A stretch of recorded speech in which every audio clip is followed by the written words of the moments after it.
like pre-turbulent air these past couple of days. What are your tips on like safely improving bump tolerance, especially around the butte, like on launch? I can tell you, I think everyone's personality blends towards stressful situations differently, but I can tell you my strategies. The thing I did very early on was get into acrobatics. I know that's not really feasible or interests some people, but I didn't really get into acrobatics because I wanted to go compete. It was more so to give me better wing control and be more comfortable in those stressful situations. And I will say my acro background has made me much less stressed when I encounter a lot of turbulent air. Can you practice stuff like that on the ground? Through kiting? Yes, you can definitely do that through kiting. 70% of the time. 70% of the time, we got two answers for you. More kiting, and it depends. So you can kite if you can't get. So not everybody can find a place to do acro, but yeah, not all kiting's equal, right? Like this is what I tell my new students is like, they're like, I kept my wing up for like an hour at the beach. I'm like, great. Go kite in a field with some rotor and see how long you can keep your wing up, and right? pull collapses. Pull collapses. Like, don't just go kite in laminar air because you guys can all kite in laminar air, right? These modern wings too, you probably don't even need to touch the brakes. You can just sit there, right? Go kite in a thermic field. Go kite behind a big building where there's rotor. That's what's going to teach you the active piloting through turbulence and switchy launch conditions too, right? In your opinion, do you think it's actually possible to prevent like every hand of God collapse? No. If you're good enough? No. I don't know. I don't believe in God with a capital G, but just by if it's a hand of God, how would I prevent it? I don't know. I have a theory. It's probably wrong. I think in my experience, in places I've flown, in thermic induced turbulence, I believe pilots should be able to not take collapses due to thermic turbulence. Now, if you go behind a ridge and some rotor, right, there's probably turbulence that you cannot keep your wing open. And I'm sure, like, if you fly into a dust devil at 100 feet, that is convection driven, probably impossible for the best acro pilot in the world. But I'd say, generally, thermic turbulence, we should not be taking collapses. And even if it's strong and turbulent, we should be able to keep our wings open through all that. I agree. Were you thinking about speed to fly in task 1? And if so, what were you looking at your instruments? What were you thinking about? How do you calculate that? Yeah. I think from my experience flying Chelan, with these modern wings, speed to fly is typically full bar. And my experience even at World Cups these days is if the climbs are over 1.5 meters per second, it's full bar everywhere. Wow, even thermally. This is thermal and the rears, okay, just going through it. Okay, gotcha. Gliding. Okay. No, for a second I was like, all right.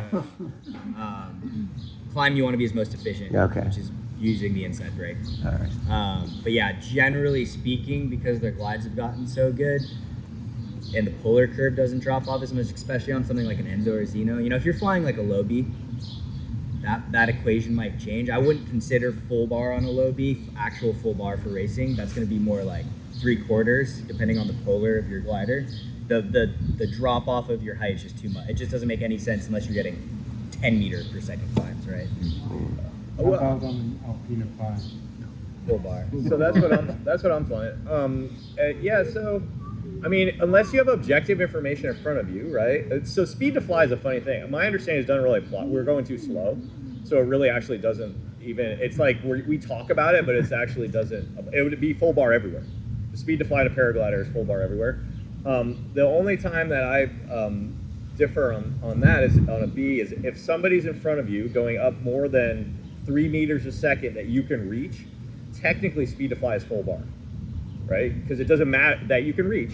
Because it doesn't matter how much. So that would be the only time on. So on the Alpina 5, it's also it was day 1, right? So for me, I don't think I flew full bar except for the final glide, or to get to a piece of objective information that I knew was a climb.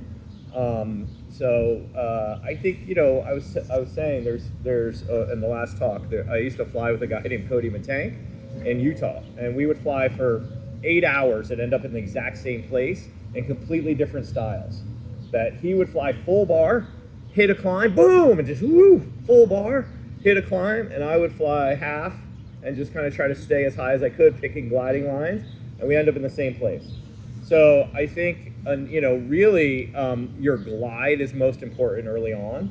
And so if you're crushing your glide, you're going to end up low. And there's a lot more to ending up low than just altitude, right? Think about how you get hot, frustrated, defeated. The mental game, so just for your mental game alone, you want to stay as high as you can, and as well, you want to see the day develop.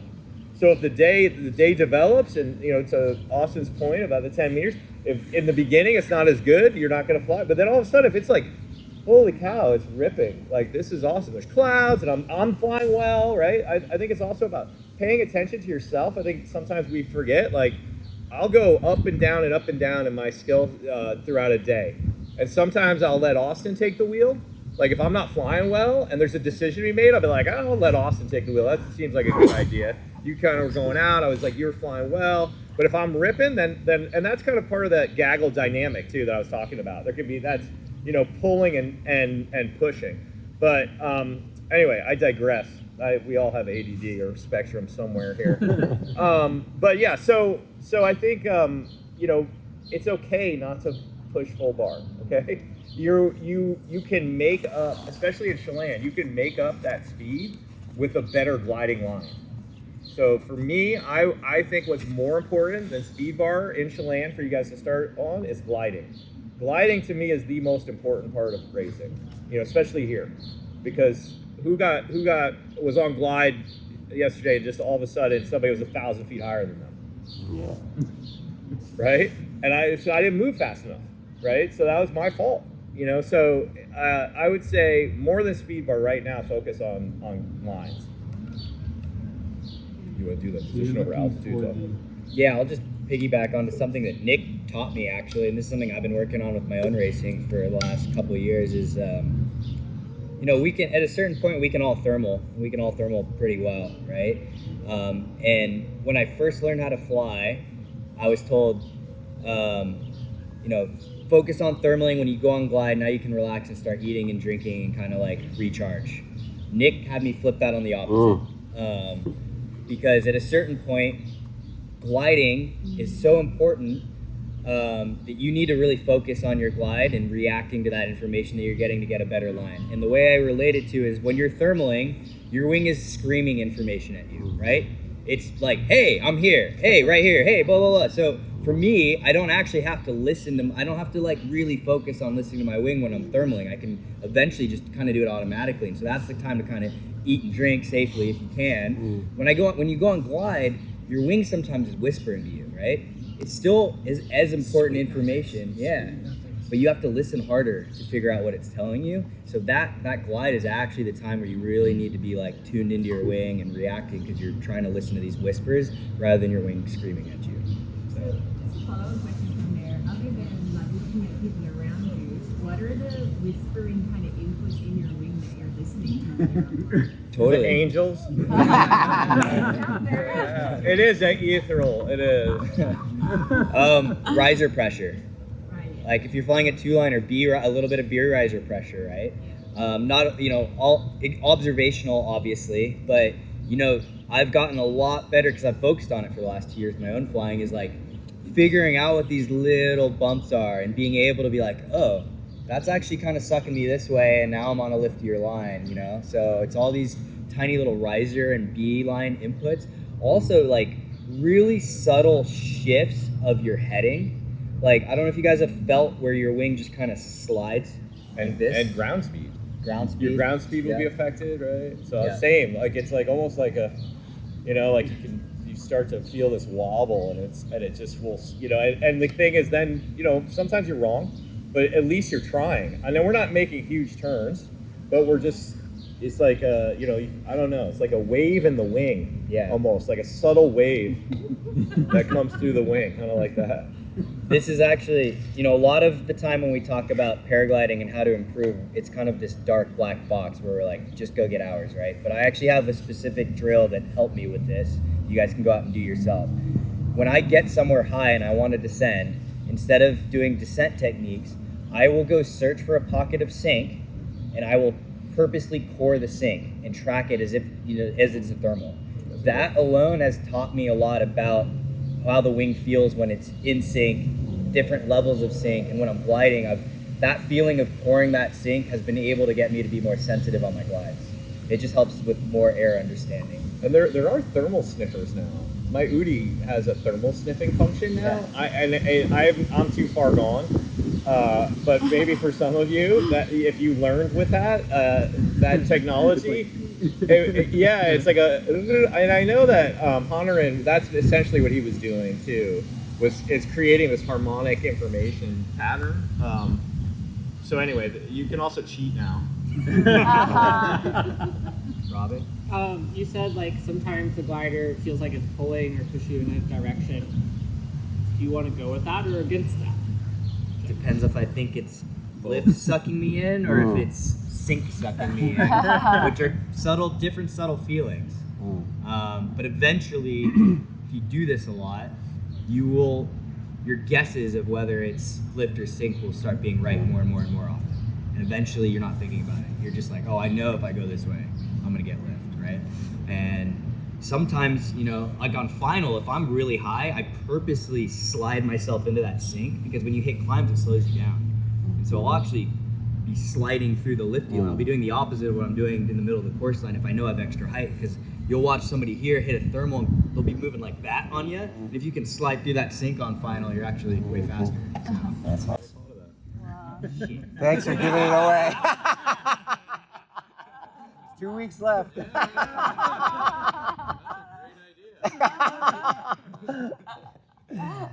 So, question: when you're thermaling in it's big air, it's rowdy. I used to try to fight a little bit more to try to keep my radius and stuff and try to stay where I think I want to stay. But some of the air here and in Utah is so big that you really don't know what's going on. So more recently, I've convinced myself that the times where the wing is trying to do something else, instead of me forcing it one way and actually having to let off the other way and be more exposed to maybe a little collapse on that side, sometimes I've been going a little more with it. When you hear something like this, is that something, do you agree with that, disagree with that? Do you go where the wing goes sometimes because you're like, this is big air thrown around, or you try to put it where you want to all the time? Go ahead. So we're a pendulum system, right? Yes. And the way I like to think about when we're flying around is in terms of energy, right? When we're swinging through, we have a lot of energy. When we're swinging up, now we're in a very vulnerable low energy state, right? You're not always going to be able to turn that glider in exactly the place you want it. But you can start getting in tune with this energy and use it to your advantage, right? Drop out of a thermal, and now you have some energy, and you know you're going to swing through. You can use that to carve yourself back in. And I kind of relate it to like skiing moguls or like downhill biking with with banks on it, right? Is you're using the energy of the bike or the skis to kind of carve your way through where you want to go. You might have to skip a mogul and go to the next one because you are on the upslope and you can't turn right there, but it's the same thing with the glider. I can't always turn where I need it to go, but I'm going to use whatever kind of pitch energy the air is giving me to try to flow back into it. So you don't want to be fighting that, right? You don't want to be, when we teach you active piloting as a P2, you're like, keep the wing overhead, cancel out any pendulum. Well, in reality, we want to use that we want to let it pendulum us, because if we continue fighting it, we're just adding drag and we're not cutting through the air efficiently. But you can start swinging and flowing, for lack of a better term, and using that instead of fighting it to put the wing where you want it to go. Awesome, thanks. I'm constantly adjusting in the thermal. Is that what you're asking? Like, you find a different bit of rising air? No, sometimes you're like, okay, I'm keeping this radius, right? But it's rowdy. And then sometimes your wing gets pulled or pushed in different direction. I used to fight that more, I find myself, but more recently I'm like, I'm just trying to keep the wing pressurized, leveled, whatever. So I let it, sometimes I'm like, oh, I'm going straight now. That's okay for a couple of seconds, and I don't know. So. Yeah, I think I also agree with all I mean, sometimes we I don't quite understand. It gets so turbulent sometimes that I'll I'm like just put trying to full keep the wing brake in. open. Yeah, keep the wall and Keep go the where it wing goes open, sometimes, not and, force it. If it's going to open it up, I'm winning. Yeah, exactly. We talk about, well, and I mean, I know Utah well, and that if it's opening up, that's You're all good, trying to yeah. do. You don't. I don't care what direction. It's Yeah, going. exactly. It And can be I used backwards. to If it's mind opening it. up, yeah, I mean, I used to came mind from it and be like, Wyoming, Utah, yeah. stay here. Now I'm like, no, it's going No, there. no, Or open me it can up, do and it. then once you kind of, you can then reset. Yeah. If you need to, or if you can, do what he said. But sometimes I have very little directional control. Yes, okay. And that's the thing. And I'm okay. more okay with it than I used to be. Now I'm like, I have enough control to just keep it open and we're going wherever we're going for a second or two. Yeah. Open it up. I think I want to repeat something you said to that group is when you get to a level like where we're standing here talking to you guys, we're feeling and experiencing the exact same things as you guys are, right? There was a moment in the first task where Nick and I were in a really turbulent piece above the butte, and we were both not able. We were just going along for the ride, and we were also really no directional control. and we were both also extremely nervous and stressed. And we were like yelling at each other, like, "Here we go!" And like that is not gonna go away. Like we experienced the same thing. And it's you normal. just learn to deal with it. Yeah. Well, and I think that's right. And you're like, oh yeah, here we go, open it up. Fuck. Yeah. So on that note, like when you feel like the glider just doesn't want to turn anymore, are you just trying to active pilot through that until you feel like you can turn again? Yeah. And then I speed it up and try to start my turn. Right when I come through, I'm like, all right, now I need to get it going fast. And I go hands up and try to start setting my bank again. So once I get through it, I'm like, now I want it to fly fast, and then I turn through. Yeah, you wait for the energy to come back to give you the directional control. We're gonna talk about. You want to do positional routes? Sure. You got it. All right. We're gonna talk to you about a few topics, and we just went over one just so because you can ask questions to the next people too. So we want to leave you guys with some things. We're going to talk about position over altitude. Like position meaning how close you are to the next turn point or goal versus your altitude.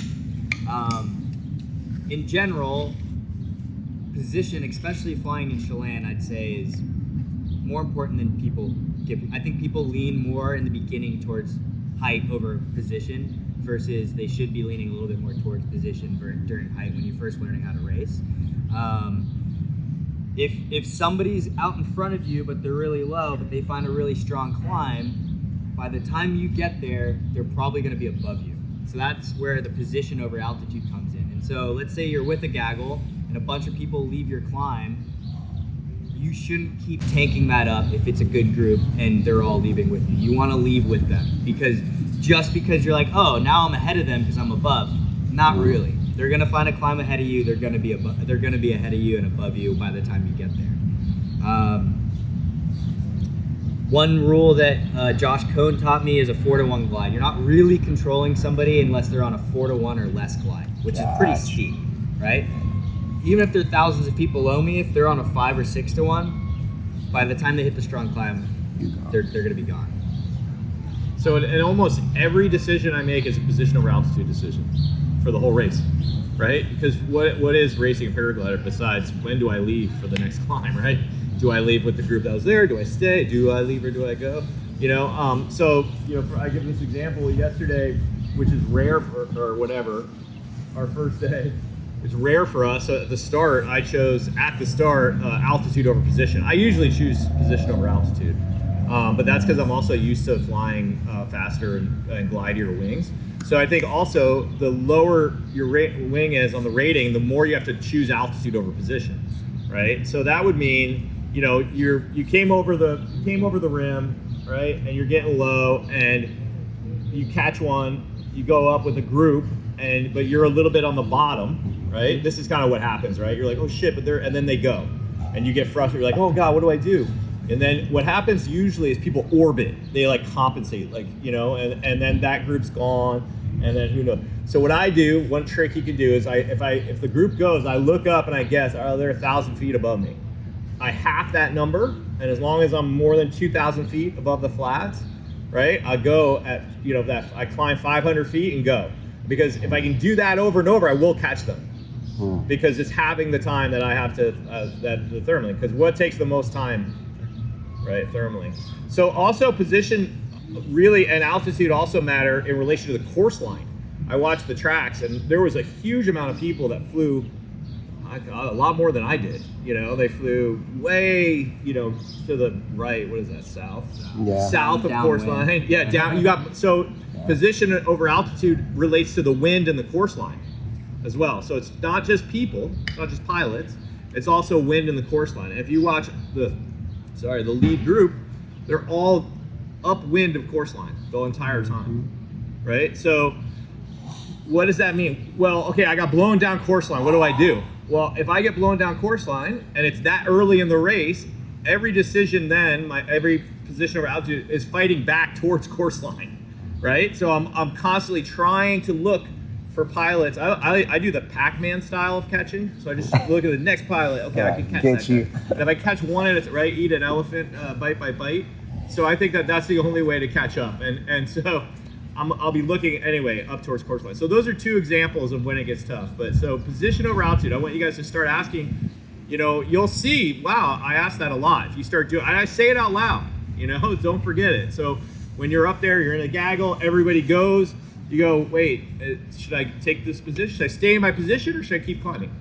And you, as long as you're 1,500 feet up, right, I would say, I think you can ask yourself, you can theorize. But otherwise, you know, I don't want you to say just position over altitude and then, you know, bomb out. You're 500 feet and the group goes and they're 3,000 above you. So he said position. Anyway, any question? When you start getting drilled with sync, I'm sure it depends, but how do you like to respond? You know? Start cursing. Yeah. Are we on glide? Yeah, we're I on glide. imagine. I usually jump on a bunch of bar. I also look around, and if the people next to me aren't sinking as fast, I'm immediately shifting over.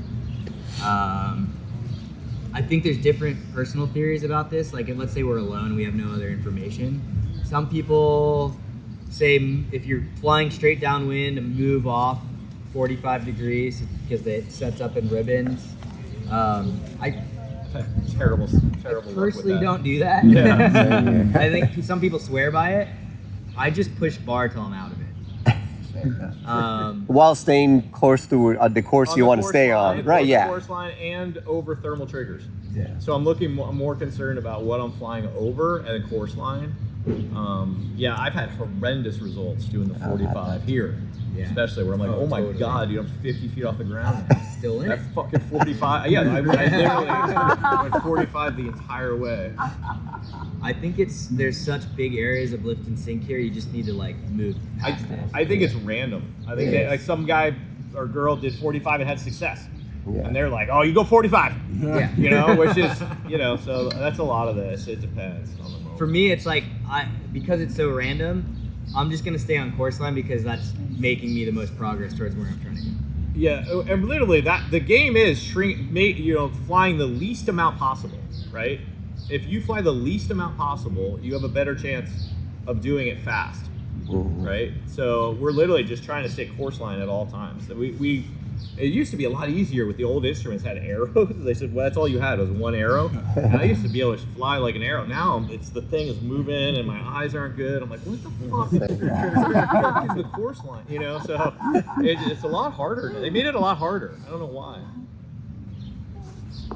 Is there lots of local knowledge? So last year I learned about the Lee sinkhole over there. Yeah. So I'm obviously right across from here. There's the power lines in that area where there's more lift than other places potentially. Is there lots of things that you know about that, hey, if I'm near this, I know there's going to be lift over that way? Because that's quite often the case in mountains area, but on these flatlands, or is it just pure random and looking at fields? Oh. There's a little bit of local knowledge, but I also think every day is different. And I also think I've also been to competitions where local knowledge has totally screwed the local pilots over. And to be completely honest, for me, I have a lot of success going to new places and coming in with a unique perspective and just using my cross-country brain to analyze the actual day. I think occasionally local knowledge can give you preconceived notions that will actually have you make bad decisions.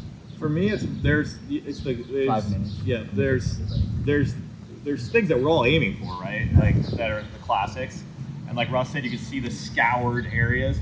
But for me, flying cross country is a rhythm a lot of times. Does that make sense? Like the rhythm of the day, and in the morning the rhythm is slower, it's a slower pace, and as it heats up, it goes faster and faster. And for me, Chelan, when it's kicking, is a rhythm where I know I don't need to. Usually, you don't need to stay. So for me, it's a faster rhythm. And then as well, I move, like if I see a road that's cutting east-west, right, going out that way, I found it's usually on the north or the south.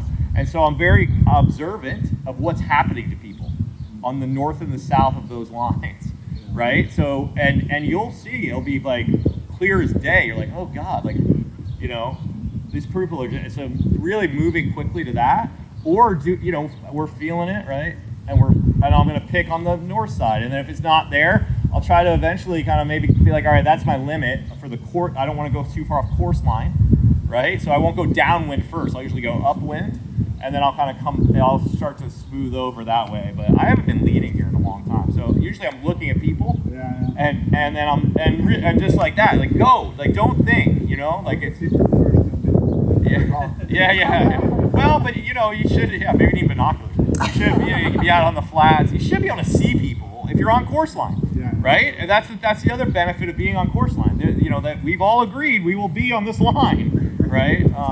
So yeah, I think Chelan to me is more rhythmic. Like I was saying, like once it gets going for me, it's like I know the pace. You get in sync with it, and trying to stay in sync with it. And sometimes that means when there's clouds, like in cross country flying. Especially, this is more cross-country flying. Like if I see that I'm off rhythm, I might leave a climb to try to get to a cloud to get back into the rhythm of the clouds forming and decaying, right? And so for that, I might use full bar while cross-country flying. So that would be one of the points. Sometimes I use full bar.